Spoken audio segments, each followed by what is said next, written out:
ராமாயணத்துல ஹீரோ ராமன் சொல்லுவாங்க, வில்லனை ராவணன் தான் சொல்லுவாங்க. அப்படிப்பட்ட ஹீரோ ராமன் என்ன பண்றாருன்னா, அவரோட தம்பிய ராவணன் இறக்க போற கொஞ்ச நேரம் இருக்கிற முன்னுக்கு அவங்க தம்பி கிட்ட போய் சொல்றாங்க, நீ ராவணனோட சிஷியனா இருந்து அவரோட வாழ்க்கையில அருமை பெருமைகளை தெரிஞ்சுக்கிட்டு உபதேசங்களை தெரிஞ்சுக்கிட்டு வா அப்படின்னு சொல்லி லட்சுமணனை அனுப்பி வைக்கிறாரு. ராவணனோ லட்சுமணனுக்கு மிக சிறந்த 3 விஷயங்களை உபதேசம் செஞ்சிருக்காரு. அந்த 3 உபதேசங்கள் என்னன்னா இந்த வீடியோ ஃபுல்லா நம்ம பார்க்க போறோம். வாங்க நம்ம வீடியோக்குள்ள போலாம். இப்ப ராவணன் ராமர் விட்ட அம்புனால அவரு கடைசி டைம் அந்த உயிருக்கு போராடிட்டு இருக்கிற அந்த டைம்ல தான் லட்சுமணனை அனுப்பி வைக்கிறாரு.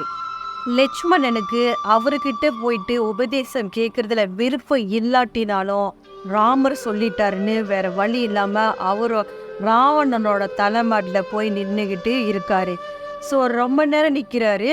ஆனால் ராவணன் அவர் இறந்தாலும் இறக்க போறதாலும் அவர் அரசர் தான். ஸோ அதனால அவர் வாயை திறக்காம இருக்காரு. லட்சுமணன் ரொம்ப நேரம் நின்று பார்க்குறாரு. அதுக்கப்புறம் அந்த இடத்துலேருந்து லட்சுமணன் நவர்றாரு. லட்சுமணன் அங்கே நவந்து ராமர்கிட்ட சொல்றாரு, அவர் வாயை திறக்க மாட்டாரு அப்படின்னு சொல்றாரு.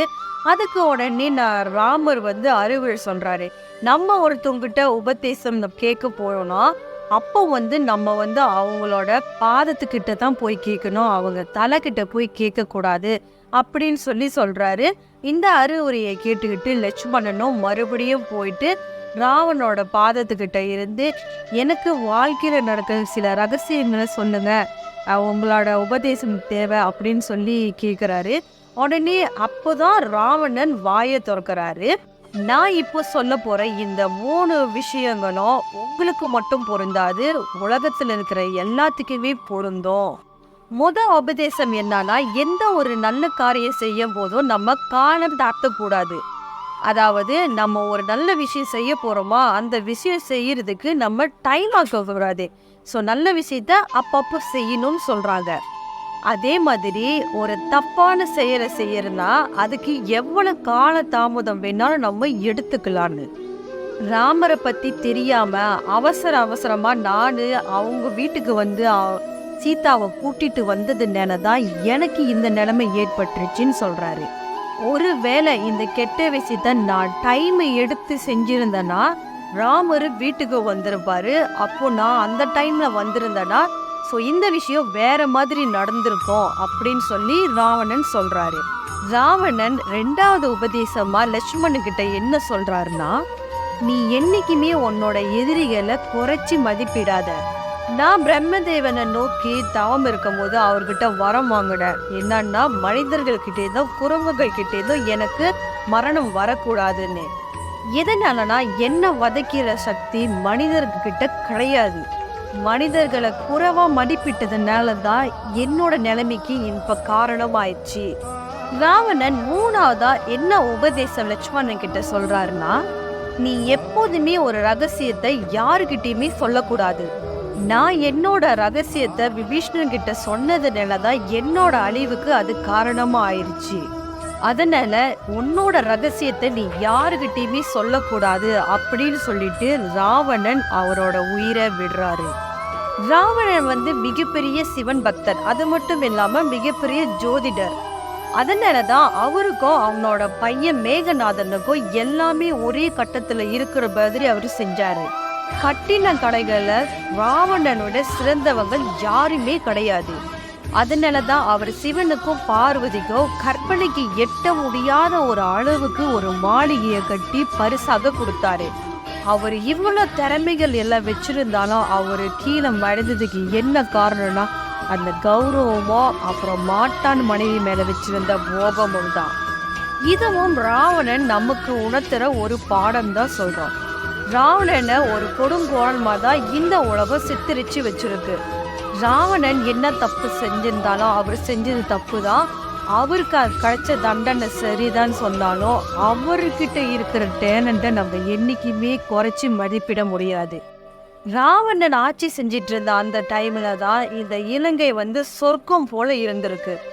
இலங்கையில் இருக்கிற மக்கள் எல்லாமே அவரோட ஆட்சி காலத்துல தான் மகிழ்ச்சியாக எல்லாரும் இருந்திருக்காங்க.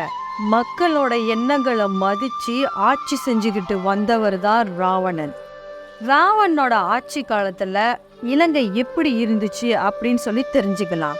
ஸ்ரீலங்காவை தலைநகரமா கொண்டு குமரிகண்டம் இந்தியாவிலேருந்து சில இடங்கள்ல இவர் ஆட்சி செஞ்சு வந்திருக்காரு. அந்த டைம்ல ஒரு மக்கள் கூட கஷ்டப்படாம சந்தோஷமா செல்வ செழிப்போட வாழ்ந்துகிட்டு வந்திருக்காங்க.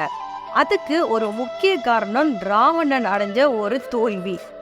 வீணைய நன்னா வாசிச்சு சிவன் கிட்ட ஈஸ்வரன் பட்டம் வாங்கிட்டு இருந்த நம்மளோட ராவணன் அவரு ஆட்சியை கொஞ்சம் அவரோட கௌரவ கணக்கான ஆட்சி செஞ்சுட்டு வந்திருக்காரு.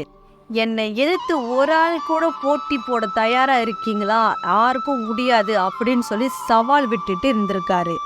இதை பார்த்துட்டு சிவபெருமான் நாரதரை வச்சு ஒரு திருவிளையாட நடத்தியிருக்காரு. நங்கை அரசன் ராவணா, நீதான் சொல்லிக்கிட்டு இருக்க, நீதான் இந்த மாதிரி எல்லாத்திலும் சிறந்தவர், உன்னை எதிர்த்து போட்டி போட யாரும் இல்லை அப்படின்னு சொல்லிட்டு இருக்க. ஒரு முனிவர் அவரு தான் சிறந்தவர் அப்படின்னு சொல்லிக்கிட்டு இருக்காரு. அதனால இதுல யாருதான் சிறந்தவர் அப்படின்னு சொல்லி இவர் கொளுத்தி விட்டு போறாரு. உடனே ராவணன் கோவப்பட்டுட்டு, யார் அந்த மனிதன், என்னை விட அவ்வளவு பெரிய சிறந்தவனா, அது யாருன்னு சொல்லி கேக்குறாங்க. அதுக்கு உடனே அவரு சொல்றாரு, அது அகத்தியர் அப்படின்னு. அகத்தியரா அப்படின்னு சொல்லி ராவணன் கொஞ்சம் ஷாக் ஆகி நிக்கிறாரு. ஏன்னா அகத்தியர் வேற யாரும் இல்லை, அகத்தியர் ராவணனுக்கு பெரியப்பா.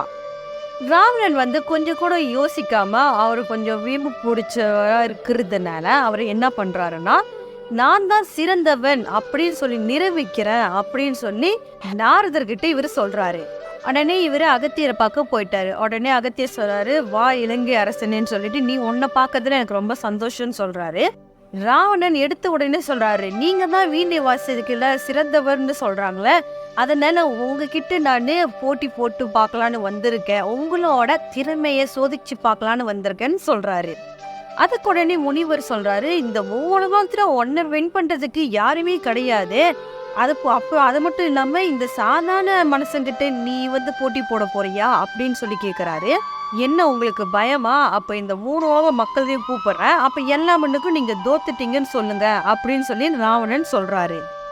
இது சிவனோட திருவிளையாடல்னு புரிஞ்சுக்கிட்ட இவர் என்ன சொல்றாருன்னா, அதாவது அகத்தியர் என்ன சொல்றாருன்னா, சரி சிவன் இருக்கிற போது எனக்கு என்ன கவலை, நான் போட்டி போட தயார் அப்படின்னு சொல்றாரு. ஸோ இவங்களுக்கு நடுவராக ஒருத்தவங்க வேணும்ல, அதுக்கு கலைவாணியை கூப்பிடுறாங்க. ஸோ கலைவாணி மட்டும் சொல்றாங்க, நீங்க 2 பேருமே எனக்கு ஒன்று தான் அப்படின்னு சொல்லிட்டு அவங்க அங்கேருந்து மறைஞ்சு போயிடுறாங்க. சரி, அப்போ ஒரு மலையை நடுவராக வச்சு இந்த மலை எப்படி கரையுதோ, யாரு வாசிச்சு கரையுதோ அவங்க தான் வெற்றியாளர் அப்படின்னு சொல்லி முடிவெடுத்துறாங்க. பொதுவாக இருந்து தீர்ப்பு சொல்றனால தான் அந்த மலை பேர் பொதிகை மலை.